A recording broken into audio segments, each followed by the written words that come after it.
आपने गलत बात की थी यहाँ पर और मैं इसका जवाब आपको दूंगा। और इन्हीं जैसे लोग हैं, हम आपस की जो लड़ाइयां हैं, इसी वजह से हमारे इलाके के लोग, ये हमारे मुल्तान से जो मेंबर हैं, इन्होंने अपनी शायद कोई पॉइंट स्कोरिंग सेटल करने के लिए यूसुफ रजा गिलानी पर ये तंज किया। जो ये पूरा ऐवान मैं समझता हूं यूसुफ रजा गिलानी को कदर की निगाह से देखता है। हम कतई इजाजत नहीं देंगे कि ऐसे शख्स जिसकी जमहूरियत के लिए, इस ऐवान के लिए, इस डेमोक्रेसी के लिए, इस आइन के लिए जिसकी कुर्बानियां हैं, कोई उठकर यहां पर उस शख्स के ऊपर बात करे, मैं कतई इसकी इजाजत नहीं दूंगा।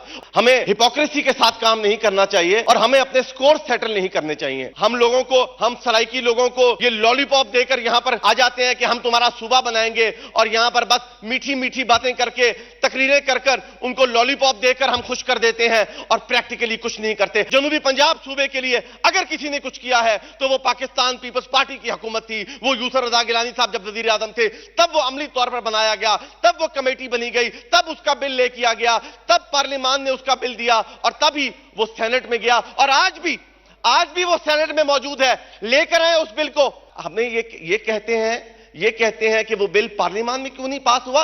हमारे पास 2/3 अक्सरियत नहीं थी। 2/3 अक्सरियत होती तो वो कब का पास हो चुका होता। शुक्रिया जनाब स्पीकर।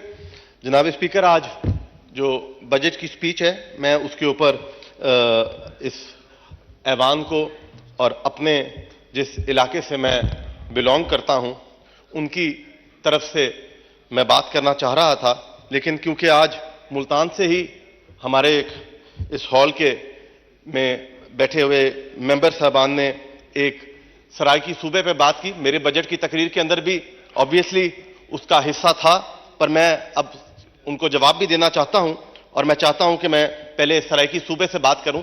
हमारे 4 करोड़ अवाम कई दहाइयों से सराइकी सूबे के लिए आवाज बुलंद कर रहे हैं। और वो क्यों कर रहे हैं? वो इसलिए कर रहे हैं क्योंकि उनको उनके हकूक नहीं मिल रहे। हमें कोई लसानी बुनियादों पर सूबा नहीं चाहिए था। हमने सूबे की आवाज इसलिए बुलंद की, क्योंकि हमें अपने वसाइल पर अपना हक चाहिए था। हमारे वसाइल के बदले में हमें जो हमारा हक था उसका 5% भी हिस्सा नहीं मिलता था।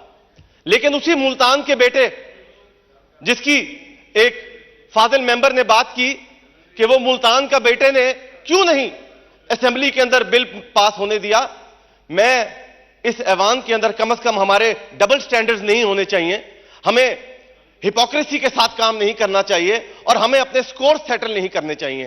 वही मुल्तान का बेटा यूसुफ रजा गिलानी जब तक वजीर आजम पाकिस्तान रहा, पाकिस्तान पीपल्स पार्टी की हुकूमत में मुल्तान और जनूबी पंजाब को वो हक भी मिला जो जुल्फकार अली भुट्टो ने जिसका वादा किया था। जिस पुल का, चाहे वो चाचड़ा शरीफ का पुल हो, चाहे वो हेड मोहम्मद वाले का पुल हो, अगर जुल्फकार अली भुट्टो ने 1971 में उसका वादा किया था तो यूसुफ रजा गिलानी ने 2008 में उसका वादा पूरा किया और मुल्तान और सराइकी सूबे की आवाज बुलंद की और उनके हकूक उनको दिए। हमारे एनएफसी के अंदर 33% हक जनूबी पंजाब का था और हर बजट में हर साल जितना अरसा यूसुफ रजा गिलानी वजीर आज़म रहे, 33% का 33% हिस्सा मुल्तान में और जनूबी पंजाब में खर्च हुआ।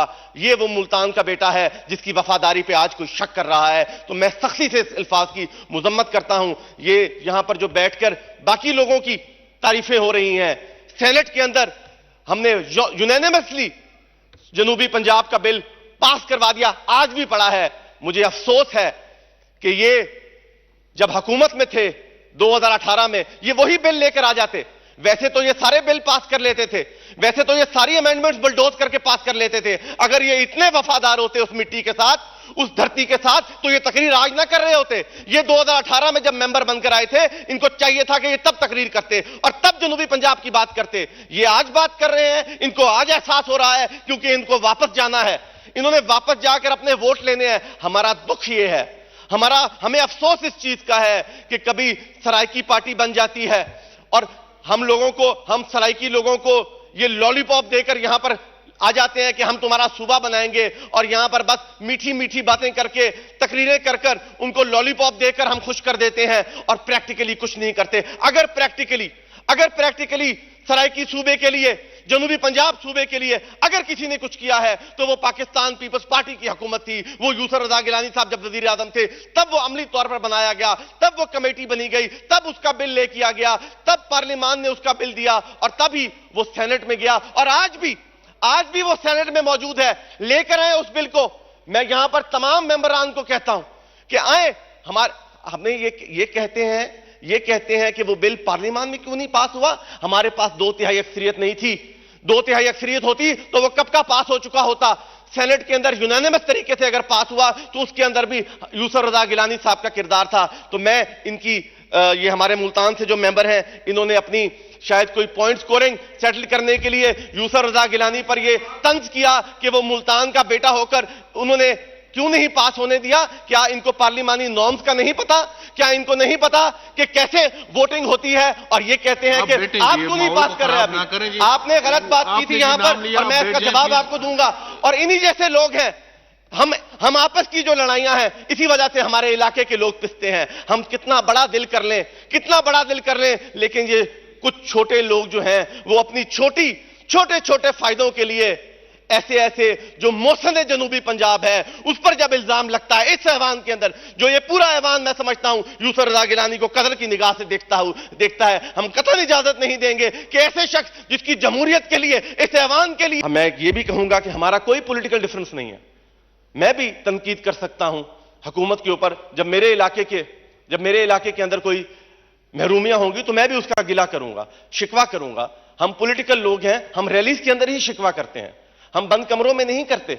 हम पॉलिटिकल लोग हैं, हमने आवाम को जवाब देना होता है। तो जब हम आवाम को जवाब देते हैं तो हम आवाम के अंदर बैठ के उनको जवाब देते हैं। तो मैं जनाब वजीर आजम का भी शुक्रिया अदा करता हूं, हुकूमत का, कि उन्होंने कोalition पार्टनर्स को लेकर चल रहे हैं। ये एक बहुत मुश्किल दौर से हम गुजर रहे हैं, हम एक बहुत डिफिकल्ट टाइम से गुजर रहे हैं। और कोई भी, जनाब स्पीकर, कोई भी हुकूमत, कोई भी पॉलिटिकल गवर्नमेंट जब भी आएगी, आज हमारे आवाम का जो सब्र का पैमाना है वो बहुत कम हो गया है। वो उनके अंदर अब वो 2 से 3 माह के बाद किसी को बर्दाश्त नहीं करेंगे।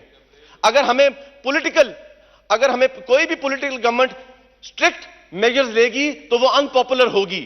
तो जो भी आने वाली भी गवर्नमेंट्स होंगी उनके लिए भी ये टाइम्स डिफिकल्ट टाइम्स हैं। हमें अपने आप को तब्दील करना है। सारी जिम्मेवारियां हमें हुकूमत पर नहीं लानी। अवाम जो है, जैसे हम बाहर के मुल्कों की मिसाल देते हैं, वहां पर जो अवाम है उसमें 90% अवाम जो है वो रूल ऑफ लॉ, और वो खुद, हम ऑस्टेरिटी ड्राइव करते हैं। हमें एज सिटीजन्स ऑफ पाकिस्तान ये तबलीग करनी चाहिए सिटीजन्स को, अपने वोटर्स को, इस अवाम को, कि हम अपना लाइफस्टाइल चेंज कर लें, ताकि हम कुछ अरसे के लिए हमें अपना लाइफस्टाइल चेंज करना होगा, ताकि हम पाकिस्तान को मजबूती से खड़ा कर सकें, हम पाकिस्तान को मजबूत कर सकें। आज जो हम जियोपॉलिटिकल इस लड़ाई के अंदर फंस चुके हैं, पाकिस्तान की कोई साइड नहीं होनी चाहिए, पाकिस्तान की सब साइड्स होनी चाहिए। हमारे ताल्लुकात चाइना के साथ भी अच्छे होने चाहिए, हमारे ताल्लुकात रशिया के साथ भी अच्छे होने चाहिए, हमारे ताल्लुकात अमेरिका के साथ भी अच्छे होने चाहिए। हमने तो किसी का कुछ नहीं बिगाड़ा, हमने तो हर किसी को, हमारी जो जियो पॉलिटिकल हम जिस जगह पर ज्योग्राफी के अंदर इस दुनिया के नक्शे के ऊपर है, हमें सबके साथ एक बराबरी की सतह पर हमारे ताल्लुकात होने चाहिए। और मैं अफसोस के साथ कहता हूं कि यही जो पिछली हुकूमत थी, उन्होंने हमारी यही छोटी छोटी सियासत चमकाने के लिए, हम कभी अमेरिका को गालियां देते थे, कभी रशिया को गालियां देते थे, कभी चाइना का सीपैक बंद कर देते थे, तो हमारे पर लोग कैसे एतमाद करेंगे?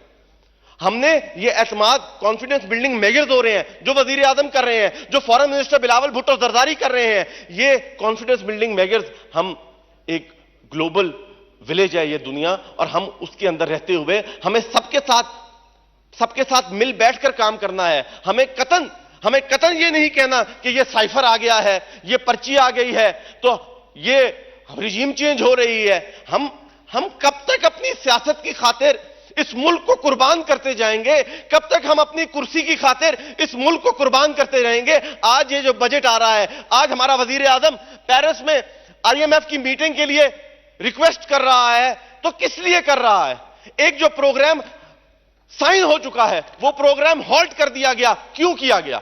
वो प्रोग्राम इसलिए हॉल्ट किया गया क्योंकि उनको स्टेट ऑफ पाकिस्तान के ऊपर एतबार खत्म हो गया। स्टेट ऑफ पाकिस्तान के ऊपर एतबार किसने खत्म कराया? तो मैं समझता हूं कि जो पिछली हुकूमत थी, उनकी पॉलिसीज, उनके पॉलिटिकल स्टंट्स जो हैं, वो चाहे एक एमएनए इस ऐवान के अंदर खड़ा होकर अपने हल्के के लिए करे या वजीर आजम अपनी पार्टी के लिए पॉलिटिकल स्टंट्स करे, उसका नुकसान हमारी कॉज को हो जाता है। चाहे वो जनूबी पंजाब का कॉज हो, चाहे वो पाकिस्तान की माशियत को सही सिमत लेके जाने का कॉज हो, हम अपनी अपनी सियासत की खातिर, अपनी अपनी छोटी छोटी ख्वाहिशात की खातिर हम अपने कौमी मफाद का सौदा कर देते हैं। तो हमें इससे परहेज करना चाहिए। आखिर में मैं सिर्फ जनूबी पंजाब की तरफ से और इस ऐवान में जो लोग बैठे हुए हैं, मैं उनको सिर्फ ये पैगाम दूंगा। ये वैसे तो हमारी मैशत के लिए भी शेर दुरुस्त है। लंगदे लंगदे हौले हौले कन विच ताना मारी वेंदेन, लंगदे लंगदे हौले हौले कन विच ताना मारी वेंदेन, सुते शेरों हुण तां जागो बांदर झोक उजाड़ी वेंदेन।